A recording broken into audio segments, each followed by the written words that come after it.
কাঁচা আম পাকা আম টক টক মিষ্টি এই যা এলো বুঝি বৃষ্টি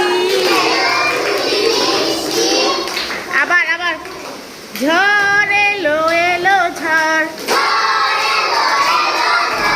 আম পর